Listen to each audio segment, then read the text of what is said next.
harapan ay nagawaan ay.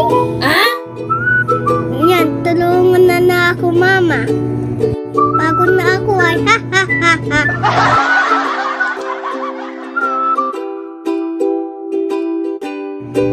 Tulong na ba, Mama? Dami po tsula ay.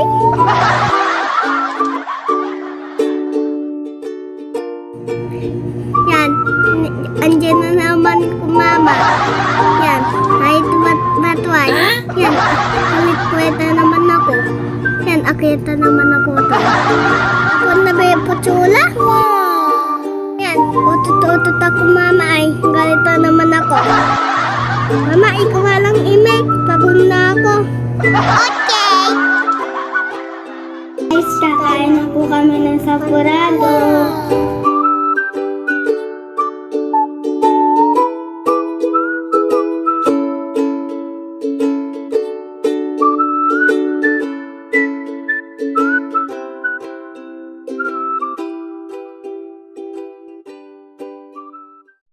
Yung ano? Video?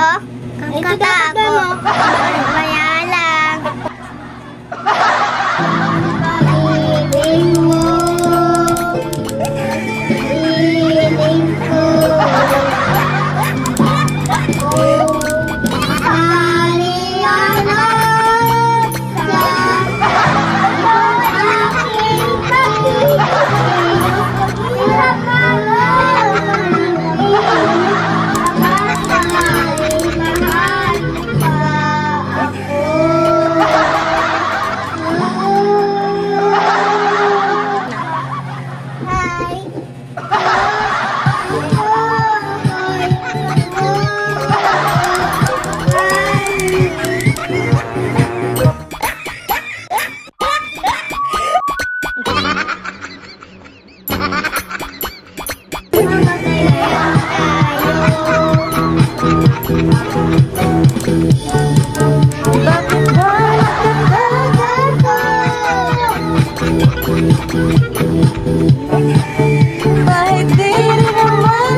Oh, ayan na nga mga mare, mga nagutom na nga. Ito na nga, magluluto na ako. Tapos na ang nabardagulan.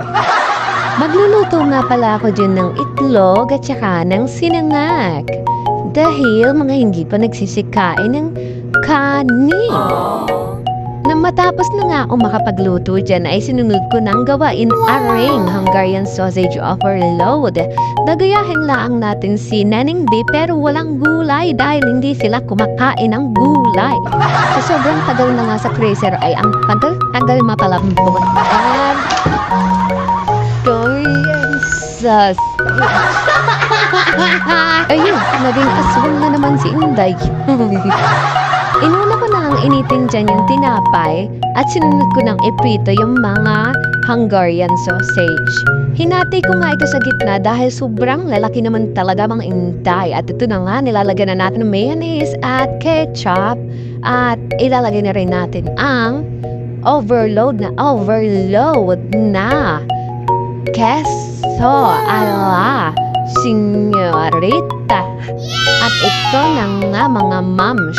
At ito na ang ating finished product. Antayin nyo lang.